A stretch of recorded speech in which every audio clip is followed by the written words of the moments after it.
નમસ્કાર મિત્રો, હું રાજેશ ભાસ્કર આપ સૌનું યુટ્યુબમાં આપણી આ ચેનલ પર સ્વાગત કરું છું.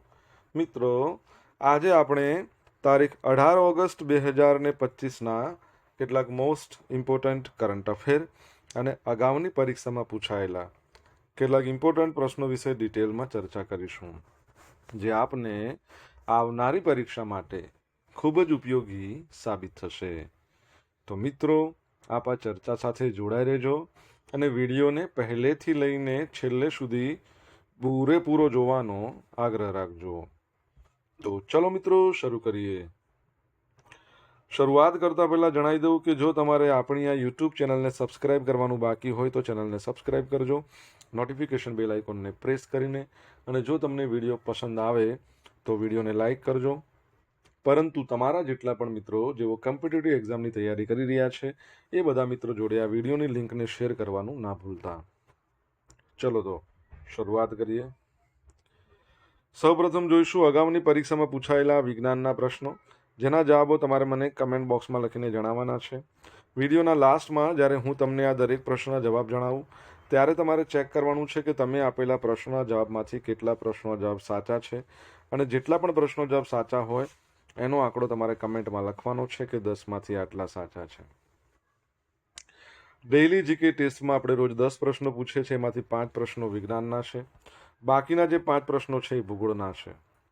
તો તમે તમારા આન્સર આપો નીચે કમેન્ટ બોક્સમાં, અને હું આજના કરંટ અફેરનો પ્રથમ પ્રશ્ન છે એની શરૂઆત કરું છું. પ્રથમ પ્રશ્ન છે, તાજેતરમાં કયા રાજ્યમાં સુરક્ષા વધારવા માટે deep tracker under water remotely operated vehicle ખરીદવામાં આવ્યા છે?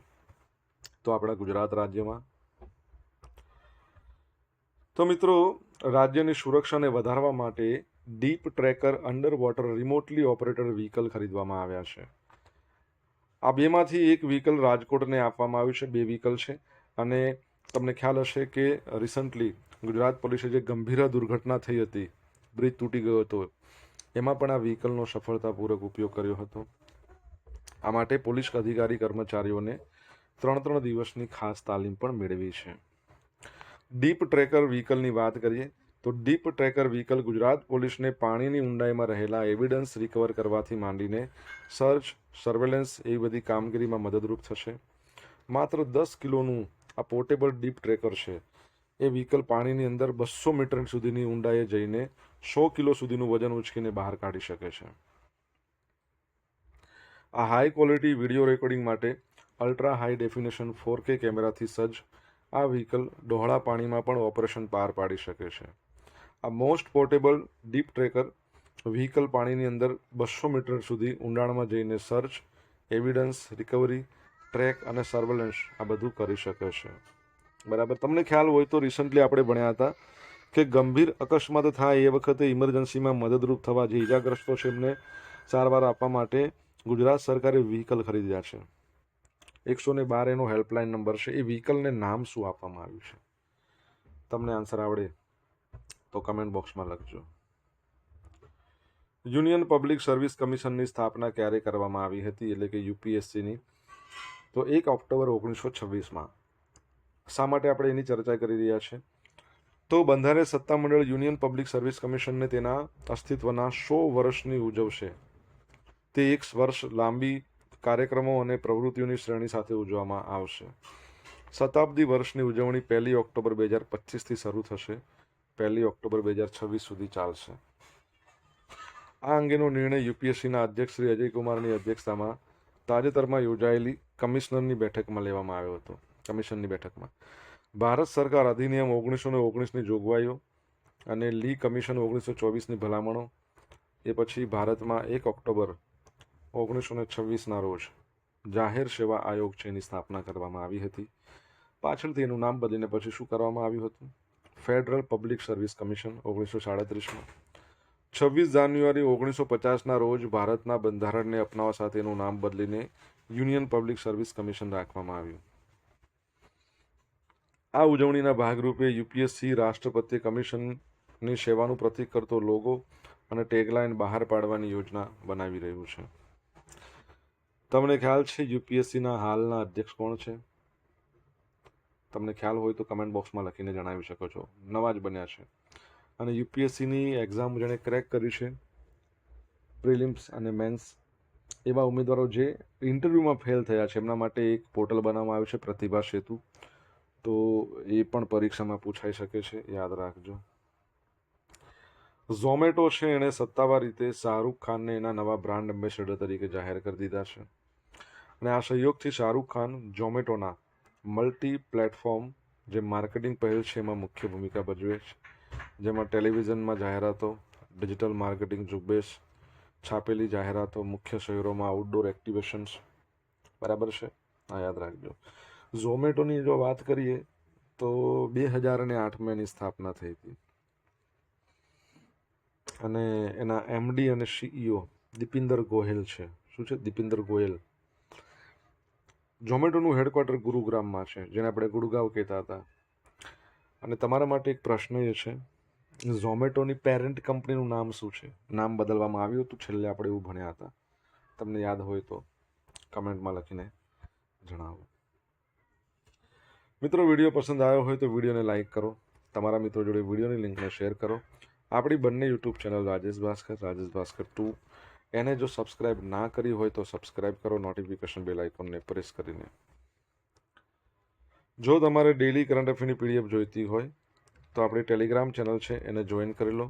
ડેઇલી કરંટ અફેરની પીડીએફ તમને અહીંયા મળશે, સાથે સાથે પોલ્સ પણ રમવા મળશે. નેશનલ હાઈવે ઓથોરિટી ઓફ ઇન્ડિયાએ દ્વારા લોન્ચ કરવામાં આવેલ જે ફાસ્ટેગ છે વાર્ષિક પાસ સુવિધા, એની કિંમત કેટલી છે? તો જવાબ આવશે 3000 રૂપિયા. બરાબર છે. તો ભારતીય નાગરિકો માટે જીવન સરળ બનાવવાના એક મહત્વપૂર્ણ પગલાં તરીકે નેશનલ હાઈવે ઓથોરિટી ઓફ ઇન્ડિયાએ 15 ઓગસ્ટ 2025ના રોજ ફાસ્ટેગ વાર્ષિક પાસ સુવિધા શરૂ કરી છે. 1150 ટોલ પ્લાઝા પર તાત્કાલિક રાષ્ટ્રવ્યાપી રોલઆઉટ સાથે હાઈવે વપરાશકર્તાઓ તરફથી ભારે હકારાત્મક પ્રતિસાદ મળ્યો છે. ફાસ્ટેગ વાર્ષિક પાસ બિન વાણિજ્યિક વાહન માલિકોને વારંવાર ટોલ રિચાર્જ કર્યા વિના રાષ્ટ્રીય ધોરીમાર્ગો પર મુસાફરી કરવાની મંજૂરી આપે છે. આ પાસની કિંમત 3000 છે. તે 1 વર્ષ અથવા તો 200 ટોલ ક્રોસિંગ માટે માન્ય છે. 3000 રૂપિયા અથવા તો 200 ટોલ ક્રોસિંગ કરો ત્યાં સુધી માન્ય રહે, જે પણ પહેલાં આવે. આ પહેલ ટોલ ચૂકવણી પ્રક્રિયાને સરળ બનાવે અને વારંવાર ફાસ્ટેગ ટોપઅપની ઝંઝટથી દૂર કરે છે. બરાબર છે. તમને ખબર છે, નેશનલ હાઈવે ઓથોરિટી ઓફ ઇન્ડિયાની આપણે વાત કરીએ, એના દ્વારા જાહેર કરવામાં આવ્યું છે. તો એના માટેનો એક્ટ આવ્યો હતો 1988. સ્થાપના 1995માં થઈ હતી અને હેડક્વાર્ટર પણ નવી દિલ્હીમાં છે. Building a nation not only roads, આવું કંઈક એનું મુદ્રાલેખ છે. એક્ઝેક્ટ આવું નથી, પણ મને જે પ્રમાણે યાદ છે. અને બીજું કે એના ચેરમેનનું નામ તમને ખબર હોય તો તમે જણાવી શકો છો કમેન્ટ બોક્સમાં લખીને, તમને આવડતું હોય તો. તાજેતરમાં વર્લ્ડ હેલ્થ ઓર્ગેનાઇઝેશને કોને કેન્સર પેદા કરનાર તરીકે વર્ગીકૃત કર્યું છે? તો હિપેટાઇટિસ ડીને. તો વર્લ્ડ હેલ્થ ઓર્ગેનાઇઝેશને સત્તાવાર રીતે હિપેટાઇટિસ ડીને કાર્સિનોજેન અથવા તો કેન્સર પેદા કરતા વાયરસ તરીકે વર્ગીકૃત કર્યું છે. જો કેન્સર માટેનો જે દિવસ છે 4 ફેબ્રુઆરી વર્લ્ડ કેન્સર ડે મનાવીએ છીએ. આ international agency four research on cancer દ્વારા પ્રાપ્ત થયેલી વૈજ્ઞાનિક સર્વસંમતિને અનુસરે છે, જેમાં તાજેતરમાં લેન્સેટ ઓન્કોલોજી અભ્યાસમાં મજબૂત પુરાવા ટાંકવામાં આવ્યા છે. હિપેટાઇટિસ ડી, જેને એચડીવી તરીકે પણ ઓળખવામાં આવે છે, તે હિપેટાઇટિસ વાયરસમાં અનોખો છે. તે પોતે ટકી શકતો નથી. તેને હિપેટાઇટિસ બી વાયરસ, એની નકલ કરવાની અને યકૃતના કોષોને ચેપ લગાડવાની જરૂર પડે છે. એટલે એવું કહી શકાય, હિપેટાઇટિસ ડી ફક્ત એ જ વ્યક્તિઓને અસર કરે જેમને પહેલેથી જ હિપેટાઇટિસ બી છે, કાં તો સહચેપ બંને વાયરસ સાથે છે, અથવા સુપર ઇન્ફેક્શન એટલે હિપેટાઇટિસ ડી પહેલાથી જ હિપેટાઇટિસ બી સાથે જીવતા વ્યક્તિને ચેપ લગાડે છે. હિપેટાઇટિસ ડીનું નિદાન કરવા એચડીવી આરએનએ માટે રક્ત પરીક્ષણનો સમાવેશ થાય છે, જે સક્રિય ચેપની પુષ્ટિ કરે છે. તમને ખ્યાલ છે વર્લ્ડ હિપેટાઇટિસ ડે ક્યારે મનાવવામાં આવે છે? કમેન્ટ બોક્સમાં લખો જો તમને ખ્યાલ હોય તો.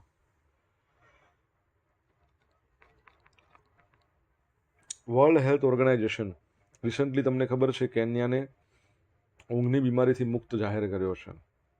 વર્લ્ડ હેલ્થ ઓર્ગેનાઇઝેશનની સ્થાપના 7 એપ્રિલ 1948 હેડક્વાર્ટર જીનીવા સ્વિટ્ઝરલેન્ડ અને વર્લ્ડ હેલ્થ ઓર્ગેનાઇઝેશનના જે ડિરેક્ટર જનરલ છે એનું નામ ટેડ્રોસ અધનોમ છે. ઓકે, તો એ પણ યાદ રાખજો. આગળ વધીએ. ખેલો ઇન્ડિયા વોટર સ્પોર્ટ્સ ફેસ્ટિવલ એના માસ્કોટ અને લોગોનું અનાવરણ થઈ ગયું છે. તો સ્વતંત્રતા દિવસ પહેલા એક સીમાચિહ્ન રૂપ જાહેરાતમાં 14 ઓગસ્ટ 2025ના રોજ શ્રીનગરમાં પ્રથમ ખેલો ઇન્ડિયા વોટર સ્પોર્ટ્સ ફેસ્ટિવલના માસ્કોટ અને લોગોનું અનાવરણ કરવામાં આવ્યું. આ કાર્યક્રમ 21 થી 23 ઓગસ્ટ દરમિયાન પ્રતિષ્ઠિત જે દાલ સરોવર છે ને શ્રીનગરમાં ત્યાં યોજાવાનો છે, જે ખેલો ઇન્ડિયા છત્ર હેઠળ પ્રથમ વોટર ગેમ્સ કાર્યક્રમ બનશે. યુવા બાબતો રમતગમત મંત્રાલય એના હેઠળ આયોજિત જમ્મુ કાશ્મીર સ્પોર્ટ્સ કાઉન્સિલ અને સ્પોર્ટ્સ ઓથોરિટી ઓફ ઇન્ડિયાના સહયોગથી આયોજિત આ મુખ્ય રમતગમત પહેલ કાશ્મીર ખીણમાં રમતગમત સંસ્કૃતિ અને ઇકો ટુરિઝમ બંનેને વેગ આપશે એવી અપેક્ષા છે. રંગબેરંગી હિમાલયન કિંગફિશરને સત્તાવાર માસ્કોટ તરીકે ઘોષિત કર્યો છે. આ બરાબર છે. નારંગી અને વાદળી ઘાટા રંગોમાં આ પક્ષી પ્રતિ કરે છે. જુઓ, બરાબર, શું કિંગફિશર છે. ઓકે, અને ખેલો ઇન્ડિયા જે યુનિવર્સિટી ગેમ્સ છે એ ક્યાં યોજાવાની છે યાદ છે તમને? આઈ થિંક નવેમ્બરમાં યોજાશે. તમને ખબર હોય તો તમે કમેન્ટ બોક્સમાં લખીને જણાવજો. 2 યુનિવર્સિટીમાં યોજાવાની છે. કયા રાજ્યમાં એ તમારે જણાવવાનું છે. તમને જો ખ્યાલ હોય તો કમેન્ટ બોક્સમાં લખીને. સોશિયલ મીડિયાના માધ્યમથી મારી જોડે તમે કનેક્ટ રહી શકો છો. મારું ઇન્સ્ટા આઈડી rajesh.i.bhaskar છે, ફેસબુક આઈડી છે RI ભાસ્કર અને ટેલિગ્રામ ચેનલ છે આપણી રાજેશ ભાસ્કર, જ્યાં તમને દરરોજ ડેઇલી કરંટ અફેરની PDF મળી જશે. પોલ્સ પણ રમવા મળશે. જો તમને ભણવાની મજા આવી હોય તો વિડીયોને એક લાઇક કરી દો. તમારા મિત્રો જોડે વિડીયોની લિંકને શેર કરો. ચેનલ સબસ્ક્રાઇબ કરવાની બાકી તો સબસ્ક્રાઇબ કરો, નોટિફિકેશન બેલ આઇકોનને પ્રેસ કરીને. તાજેતરમાં કયા રાજ્યમાં નારી અદાલત શરૂ કરવામાં આવી છે? તો જવાબ આવશે સિક્કિમમાં. તો સિક્કિમના મુખ્યમંત્રી પ્રેમસિંહ તમાંગ છે. એમણે રોંગપો ખાતે પ્રથમ અમ્મા સન્માન દિવસ, બરાબર છે, જે 10મી ઓગસ્ટના રોજ મનાવવામાં આવ્યો, ત્યાં નારી અદાલત શરૂ કરવામાં આવી હતી. નારી અદાલત એ સમુદાય આધારિત મંચ છે જે મહિલાઓ દ્વારા ચલાવવામાં આવે છે, જેથી સિક્કિમના ગ્રામીણ અને અર્ધ શહેરી વિસ્તારોમાં, ખાસ કરીને ગ્રામીણ અર્ધ શહેરી વિસ્તારોમાં સુલભ અને અનૌપચારિક ન્યાય મળી શકે. અને નારી અદાલત પાછળનો વિચાર એવો જ છે કે મહિલાઓને ઔપચારિક કોર્ટ સિસ્ટમ પર સંપૂર્ણપણે આધાર રાખ્યા વિના સીધા તેમને અસર કરતા વિવાદો છે, સામાજિક મુદ્દાઓ છે, એનું નિરાકરણ લાવવા અને સશક્ત બનાવવાનો છે. નારી અદાલતનો મુખ્ય ઉદ્દેશ એક સહાયક, બિન ભયભીત વાતાવરણ પ્રદાન કરવાનો છે, જ્યાં સ્થાનિક સ્તરે તકરારોનું નિરાકરણ લાવી શકાય. તે કૌટુંબિક મતભેદો, બિનગંભીર ઘરેલું હિંસાના કેસો, વૈવાહિક મુદ્દાઓ વગેરે જેવા નાના વિવાદો પર ધ્યાન કેન્દ્રિત કરે છે. નિયમિત જે અદાલતોથી વિપરીત, તેમાં ઔપચારિક કાનૂની પ્રક્રિયાઓ, સત્તાવાર ન્યાયાધીશો, લાંબી પ્રક્રિયાઓનો સમાવેશ થાય છે. નારી અદાલતો લવચીક અને સંવાદ આધારિત રીતે કાર્ય કરે છે. બરાબર છે. સિક્કિમની વાત કરીએ. સિક્કિમ છે, બરાબર છે, જે 7 સિસ્ટર દેશો કહીએ ને એમાં, સોરી દેશો ક્યાં, રાજ્યો, 7 સિસ્ટર રાજ્યોમાં સિક્કિમને છોડીને બધા નોર્થ ઇસ્ટના રાજ્યોને 7 સિસ્ટર કહેવાય છે. અને ભારતમાં વસ્તીમાં સૌથી ઓછામાં ઓછી વસ્તી સિક્કિમમાં છે. બરાબર છે. તમારે જણાવવાનું છે કે સિક્કિમ છે એના ગવર્નરનું નામ શું છે. કમેન્ટ બોક્સમાં લખીને જણાવો તમને જો આન્સર આવડતો હોય તો. ટેસ્લા છે એણે મુંબઈ બાદ દિલ્હીમાં બીજો શોરૂમ ખોલ્યો. અમેરિકન ઇલેક્ટ્રિક વાહન ઉત્પાદન ટેસ્લા એણે દિલ્હીમાં પોતાનો બીજો શોરૂમ ખોલ્યો છે. અગાઉ ટેસ્લાએ મુંબઈમાં પોતાની પહેલી ડીલરશીપ ખોલી હતી, જ્યાં તેણે મોડલ Y લોન્ચ કર્યું હતું. હવે ટેસ્લા પાસે દેશમાં કુલ 2 શોરૂમ છે. દિલ્હીની નવી ટેસ્લા ડીલરશીપ એરોસિટીના વર્લ્ડ માર્ક 3 કોમ્પ્લેક્સમાં સ્થિત છે.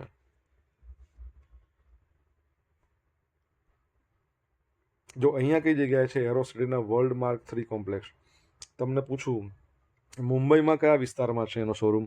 ટેસ્લાનો. જો ટેસ્લાની વાત કરીએ તો ઇલોન મસ્કની કંપની છે, 2003માં એની સ્થાપના કરવામાં આવી હતી, બરાબર છે. CEO ઇલોન મસ્ક છે અને ટેક્સાસમાં એનું હેડક્વાર્ટર છે. ઓકે. જો ટેસ્લાની ગાડીની વાત કરીએ ને તો સાયબર ટ્રક હતી ને આપણા ગુજરાતની અંદર સુરતમાં આવી હતી. દુબઈનું પાસિંગવાળી ગાડી આવી હતી. લવજી બાદશાહ કરીને હતા, એમની હતી, એ પણ યાદ રાખજો. હવે જોઈશું અગાઉની પરીક્ષામાં પૂછાયેલા વિજ્ઞાનના પ્રશ્નો. પહેલો પ્રશ્ન, ગરમી ઘટીને કેટલી થાય તો પાણીનો બરફ થાય? તો 0 ડિગ્રી. ચુંબકીય સોય કયા સાધનોમાં જોવા મળે? હોકાયંત્રમાં. વિદ્યુત પ્રવાહનું અસ્તિત્વ અને દિશા માપવા માટે કયા ઉપકરણનો ઉપયોગ થાય છે? ગેલ્વેનોમીટર. અવકાશી પદાર્થો છે એમના વચ્ચેનું અંતર કયા એકમમાં મપાય છે? શું આવશે?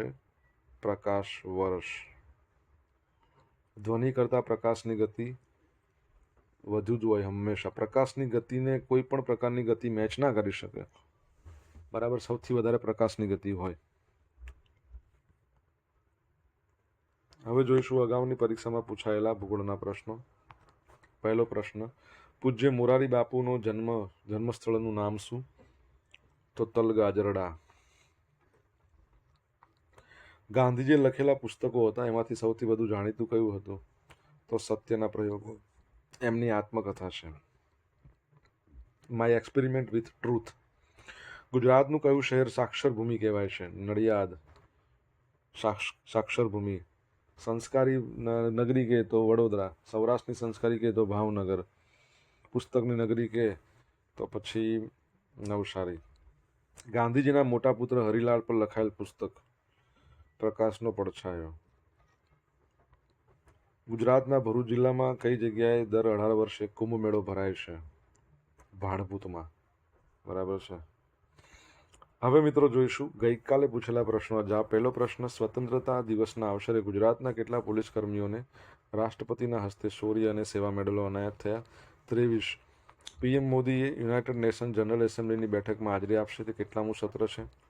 80મા નંબરનું સત્ર છે. હવે આજે પૂછેલા પ્રશ્નનો જવાબ જોઈ લઈએ. પહેલો પ્રશ્ન, કે ગંભીર અકસ્માત થયો હોય એ વખતે જે પણ ઈજાગ્રસ્તો હોય એમને મદદરૂપ થવા માટે, એમને તાત્કાલિક સારવાર આપવા માટે ગોલ્ડન અવર્સ જે હોય છે, પહેલો અવર્સ, એમાં સારી સુવિધા આપવા માટે ગુજરાત સરકારે જે વ્હીકલ ખરીદ્યા છે એનું નામ છે અભિરક્ષક. શું નામ છે? અભિરક્ષક. સેકન્ડ પ્રશ્ન, હાલમાં UPSC જે યુનિયન પબ્લિક સર્વિસ કમિશનના અધ્યક્ષ કોણ છે? તો અજય કુમાર. ત્રીજો પ્રશ્ન, ઝોમેટોની પેરેન્ટ કંપનીનું નામ શું છે? ઇટરનલ. ચોથો પ્રશ્ન, નેશનલ હાઈવે ઓથોરિટી ઓફ ઇન્ડિયાના ચેરમેન સંતોષ કુમાર યાદવ. કોણ છે? સંતોષ કુમાર યાદવ. પાંચમો પ્રશ્ન, વર્લ્ડ હિપેટાઇટિસ ડે 28 જુલાઈના રોજ મનાવવામાં આવે છે. છઠ્ઠા નંબરનો પ્રશ્ન, સિક્કિમના ગવર્નર ઓમ પ્રકાશ માથુર, OP માથુર. સાતમા નંબરનો પ્રશ્ન, ખેલો ઇન્ડિયા યુનિવર્સિટી ગેમ્સ રાજસ્થાનમાં યોજાશે. ક્યાં? રાજસ્થાન. રાજસ્થાનમાં કઈ જગ્યાએ? એક તો પૂર્ણિમા યુનિવર્સિટી અને બીજું છે રાજસ્થાન યુનિવર્સિટી જયપુરમાં. આઠમા નંબરનો પ્રશ્ન, ટેસ્લા છે ને એને મુંબઈમાં BKC બાંદ્રા કુર્લા કોમ્પ્લેક્સ છે, ત્યાં પોતાનું કહી શકાય કે શોરૂમ ખોલ્યો છે ટેસ્લાનો, બરાબર છે. હવે મિત્રો જોશું ગઈકાલના કરંટ અફેરમાંથી પૂછેલા કેટલાક ઇમ્પોર્ટન્ટ પ્રશ્નો જેના જવાબો તમારે કમેન્ટમાં લખવાના. પહેલો પ્રશ્ન, તાજેતરમાં ગિફ્ટ સિટીએ શિક્ષણ, ફિનટેક, ઇનોવેશન, સંશોધન ક્ષેત્રે સહકાર વધારવા કઈ યુનિવર્સિટી સાથે MOU કર્યા છે? જવાબ આવડે તો કમેન્ટમાં લખજો. સેકન્ડ પ્રશ્ન, તાજેતરમાં કોના દ્વારા AI સંચાલિત મીટિંગ સારા સાધન સભાસાર લોન્ચ કરવામાં આવ્યું? તો જવાબ આવડતો હોય તો કમેન્ટ બોક્સમાં લખીને જણાવજો. તો આ હતા આજના દિવસના કેટલાક મોસ્ટ ઇમ્પોર્ટન્ટ કરંટ અફેર. સાથે આપણે જોયું અગાઉની પરીક્ષામાં પૂછાયેલા પ્રશ્નો અને એના જવાબો પણ જોયા. આશા રાખું છું બધાને ભણવાની મજા આવી હશે. મજા આવી હોય તો વિડીયોને લાઇક કરો, તમારા મિત્રો જોડે વિડીયોની લિંકને શેર કરો. આપણી બંને યુટ્યુબ ચેનલ રાજેશ ભાસ્કર 2ને સબસ્ક્રાઇબ કરો, નોટિફિકેશન બેલ આઇકોનને પ્રેસ કરીને. તો મિત્રો thank you so much for watching this video. Have a nice day. જય હિન્દ, જય ભારત, જય જય ગરવી ગુજરાત.